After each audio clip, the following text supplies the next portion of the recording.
Today, I want to talk about how to get visibility on Kindle. Visibility on Kindle. Visibility. That never works.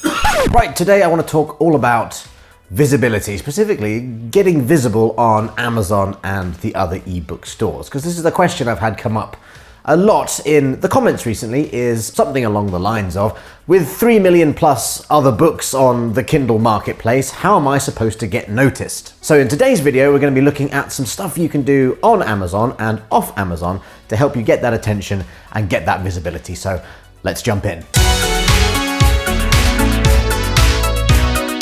Right then, today's video we're going to be looking all about the stuff you can do on Amazon, some of the soft marketing that you can do, and some of the things you can do away from Amazon, or the more sort of hardcore marketing that you can do to get visibility and stand out from that crowd. But first, if you enjoy the light, fluffy batter that is today's Yorkshire pudding of content, please make sure you hit the subscribe button just underneath this video so that you'll get notifications when my new videos come out, but also YouTube will know what to recommend for you to watch next. So if you want to take control over your viewing on YouTube, hit the subscribe button, hit that notification bell, and tell YouTube what you enjoy watching. Now, with that being said, I want to take a look at this visibility question, specifically those comments that say, you know, there's 3 million, or there's 3.5 million, or there's 10 million other books out there, whatever the number might be. There's something like 3,563,000 other books on the Kindle store right now. But with all those books out there, how are you going to get noticed? Now, if you take that at face value and you think, well, there's 3 million other books that I'm in competition with, then yes, it does get a little bit disheartening. But I want to have a look at those numbers in a bit more detail and find out what they really mean. So for the answer to that question, let's go back in time and talk to 2 days ago, Nick.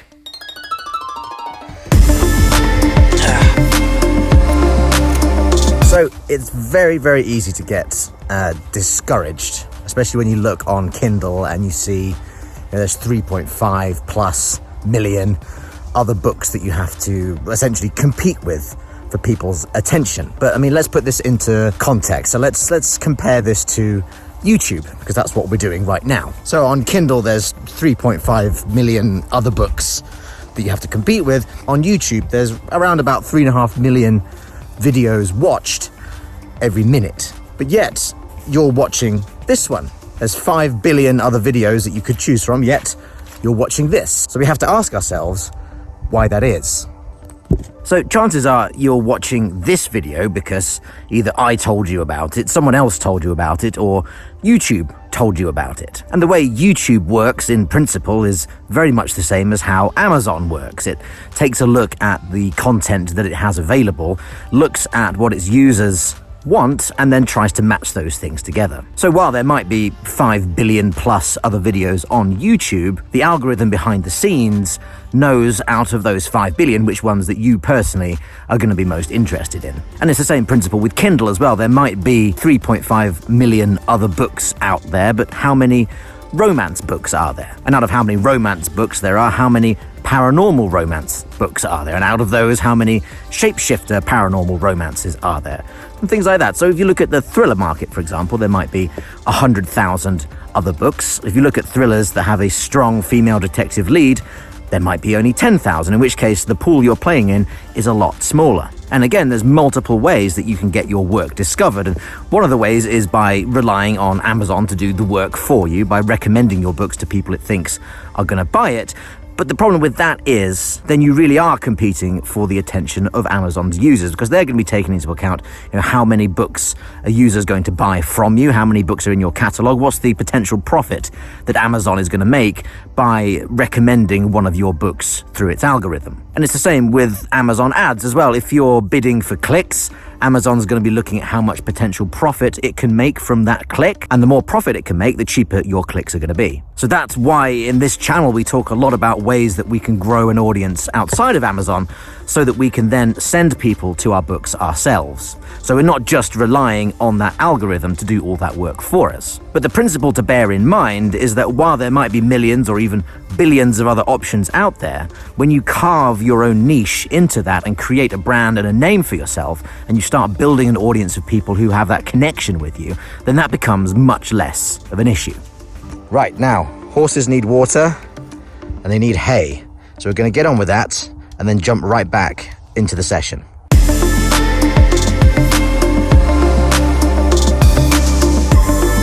All right, we'll get some for you. Oh no, she's stealing all of it. Good times. Right, we'll try a bit further away. Go. Right, let's get this back. See you later, guys. I was going to film a little bit more while I'm out here, but as you can see, the sun has hit melt face intensity, so we're going to head back to the office.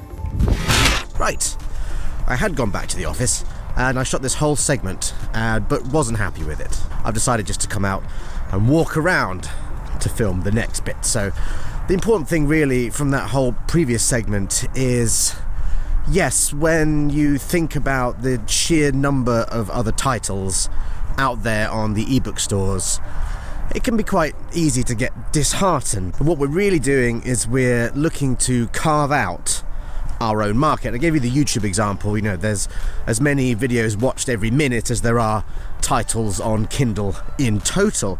And, you know, it applies to anything you think about. I mean, you know, 6-7 billion people on the planet, but you still have friends, you still have family, because these are people who share your routine and have a similar personality to you. So it's looking at how to break down that seemingly insurmountable number and turn it into something that we can work with.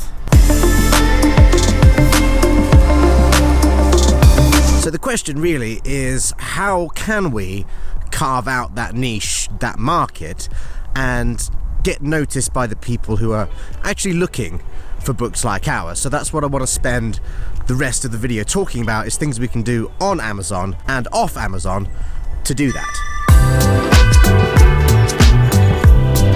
So as we've mentioned before in some of the previous videos on this channel, Amazon is essentially a search engine. And this is important because, quick note, always close gates. This is important because search engines are designed to be able to display information that it thinks people are looking for based on their behavior. So Google is the most famous example, of course, and you type something into Google and Google will guess what it is it thinks you mean, and then it will display results based on what it thinks is most relevant to your search query. The same is true of Amazon, but with a slight twist, because Amazon is a search engine that's also an e-commerce platform, which means not only is it trying to show you relevant information, it also wants to show you relevant products that it also thinks you're going to buy. So this brings us back to, you know, having your book pages optimized, your covers looking great, descriptions great, so that you convert well. Meaning that all other things being equal, when Amazon's deciding between two books to recommend to someone, it's going to go with the one it thinks is most likely to convert and earn it the most money. So there are things that we can do on Amazon to help influence this decision that Amazon's algorithm is making behind the scenes. The first part, of course, making sure our book pages are on point, and we've talked about that at length in previous videos, but then also looking at some of the behind the scenes stuff we can do with metadata to make this easier for Amazon. And metadata is all the stuff that you can't see behind the scenes. So things like keyword choices, category choices, the way that you've phrased your titles and descriptions all play a part. So choosing the right keyword phrases can be especially important to help Amazon figure out where to actually display your book. So with keyword phrases, you have a few options. You might be manually looking for relevant keyword phrases by typing your search queries into the browser bar, or you might be using a tool like Publisher Rocket to do it for you. But the main thing is, if you can find a keyword phrase that has good traffic but not too much competition that's relevant to your book, this can be incredibly helpful in getting you noticed, helping you carve out that market and that niche on the Kindle store. And then these keyword phrases, they can go into your titles where appropriate, they can go into your descriptions, and they can go into the keyword box that you get in your Kindle dashboard. You get 7 choices, put them in there, and that's really going to help Amazon figure out where to put your book, and who to recommend it to. All right, time to turn around, I think. Let's go this way. So on top of keyword choices, then there's lots of other things you can be doing to get that exposure on Amazon. So things like using reader magnets inside your book to entice people off Amazon and onto your platform where you can control the message, which we'll get to in just a second. But also things like, if you're in KDP Select, running free promotions, Kindle countdown deals.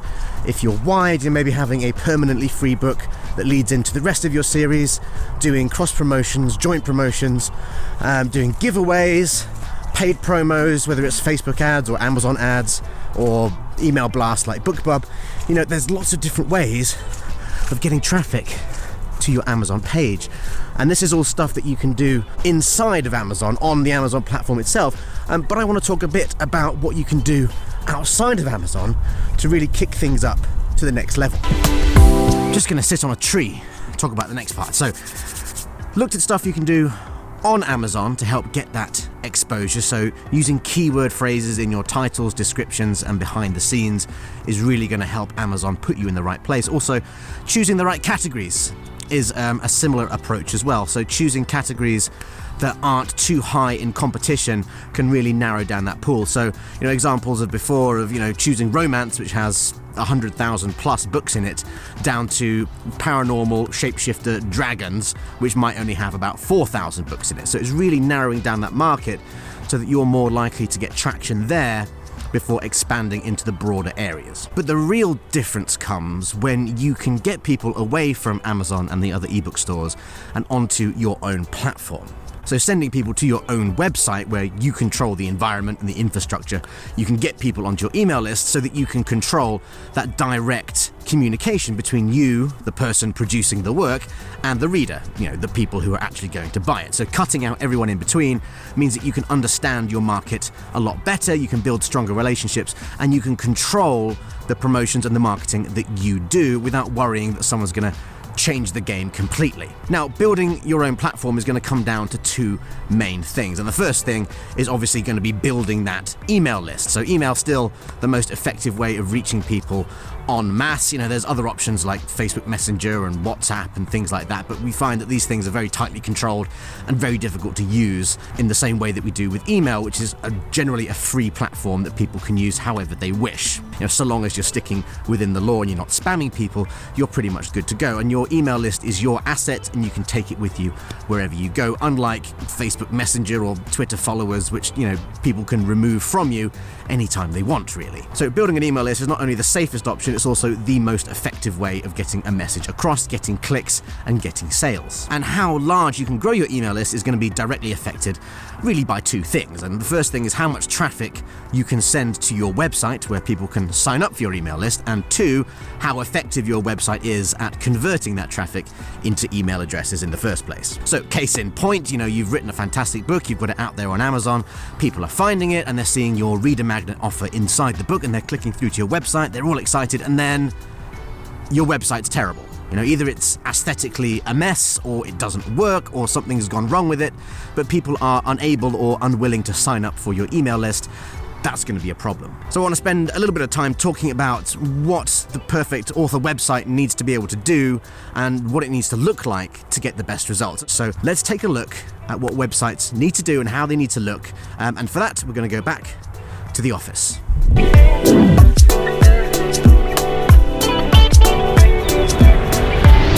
Okay, so let's talk a little bit about websites, specifically the major pages that you need to consider for your website, what they need to look like and how they need to function. So we'll start off with the obvious one, which is the home page. Now, the home page is really the page where people are going to kind of stumble across you. So if you don't really have control over where to send them, so if you're not sending them to a very specific page to do a very specific thing, like sign up for your email list or buy one of your books in particular, then your homepage is something that really needs to do a few different things. So it's, instead of a specialized page, it's more of a general page. But the main rule is your main goal for the website needs to be at the top. So in my case, my main goal is to get people to join my email list. So I put this at the top in what we call the hero section or the headline section. So there's a clear headline, your free book is waiting, a little explanation about what to do to get the book, and then a little email sign up box just here, so people enter their email address and then they join my newsletter and they'll get the book delivered to them for free, and they can then go and pick it up. So that's the main goal for my site. The main goal for your site might be to send people to a specific book. So for example, over here, T.R. Cameron has got a new book out, and on his website he's got a link straight through to Amazon where you can buy the book.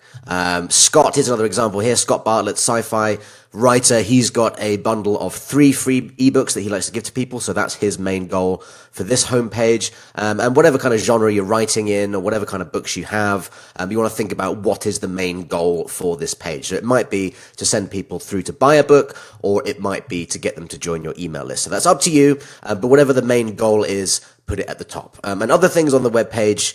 So I've got a little review snippet here for social proof. I've got a little explanation about what my books are about. A link through to my books page where I've got a few featured books where people can check those out. And then some other stuff that I do as well. An about me page. And then reiterating that free book offer. The call to action is then again at the bottom. So the homepage here, pretty simple. People can either get their free book, or they can go and check out my catalog, or they can click through to some of the other pages where they can learn more about me. And that's reiterated in the menu up at the top here. So the homepage is something that kind of needs to do a few different things. Whatever the main goal for your site is, just make sure that's at the top, that it looks professional, clean, attractive, and functions properly. Next page you want to consider then is a books page. Now, this was something that I was quite surprised by when I did some research into authors' websites in general, was just how many authors don't even have a books page, which is crazy. So I can kind of understand why you might not have a books page, without having a load of different plugins and third-party software. It can be quite difficult to actually get this to look half decent, especially if you have to kind of figure out all the HTML yourself. There are plugins out there, but they're a little bit fiddly and sometimes they don't look great. But however you get it to work, you do need a books page.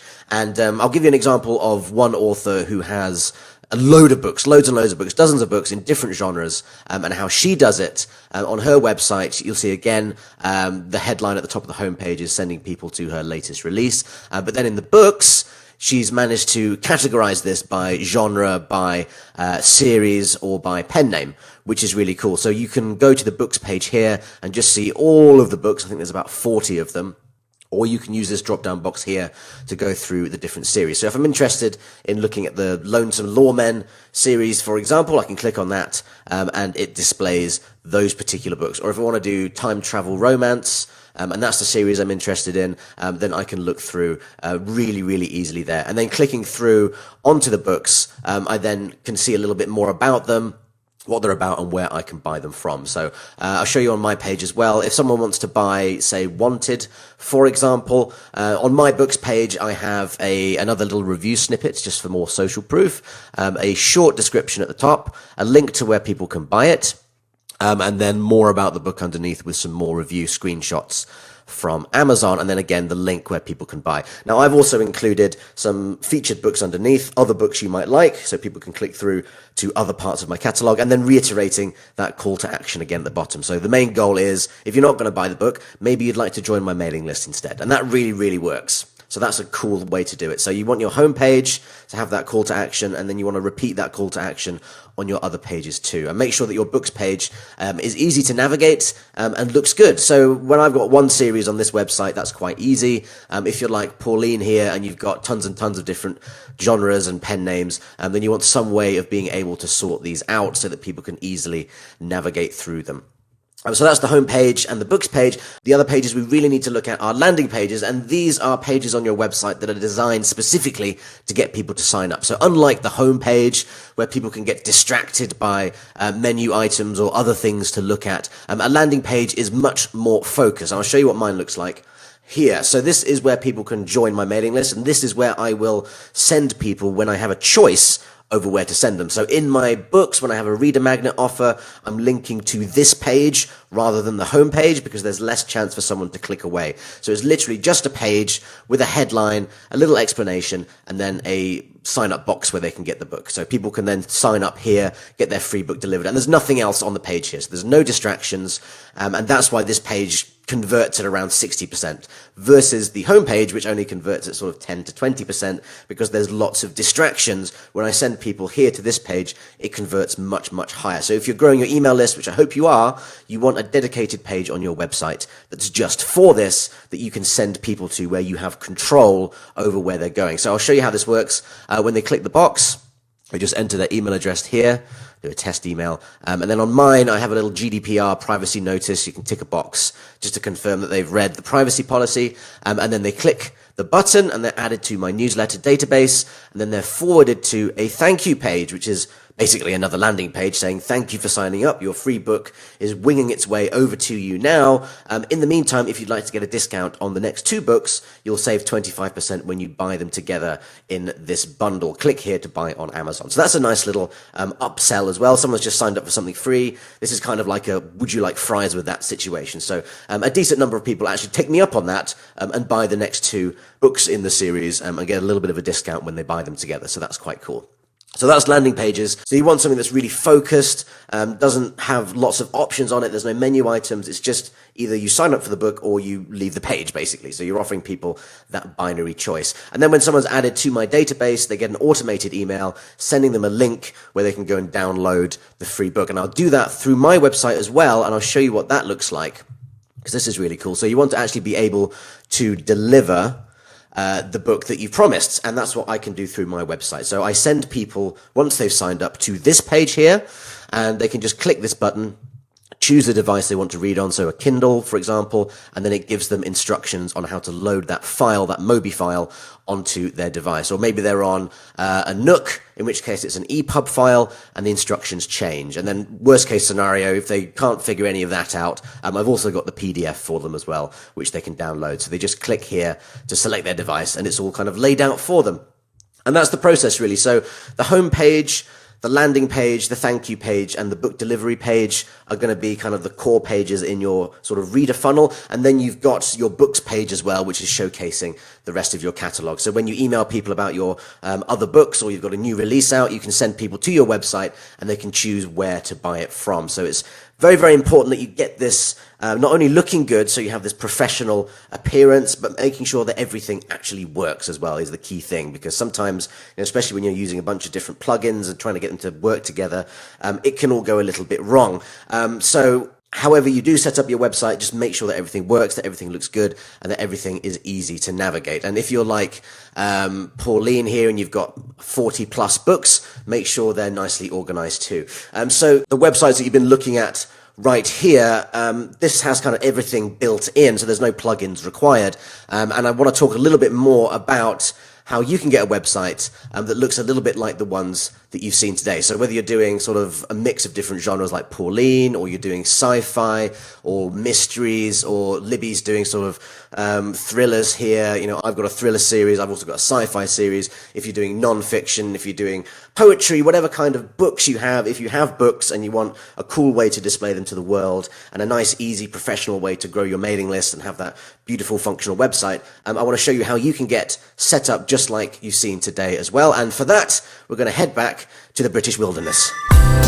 This is the part where I fall over and mysteriously disappear off the face of the earth. Okay. Nice stream. Let's finish the episode here.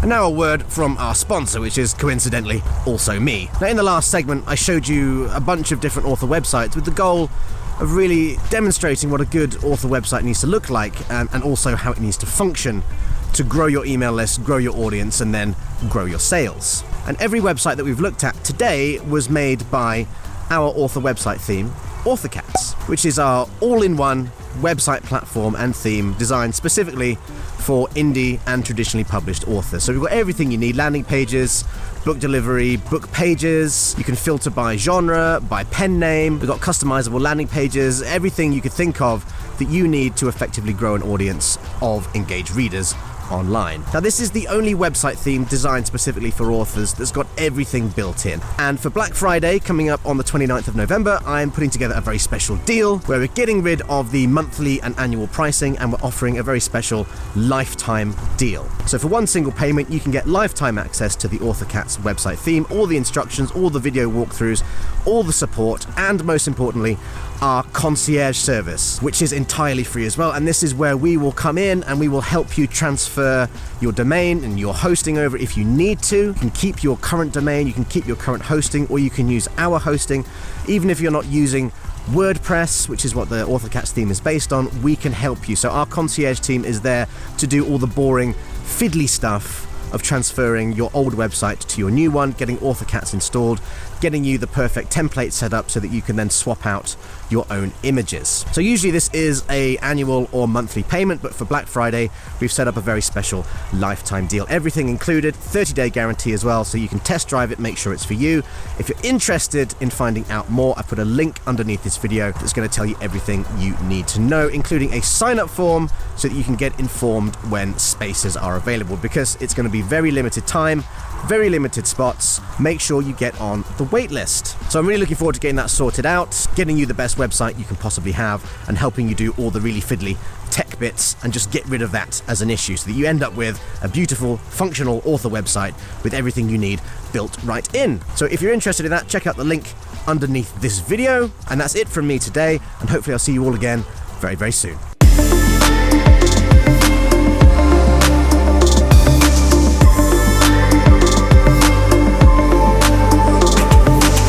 Alright, the goal is to not fall to my doom.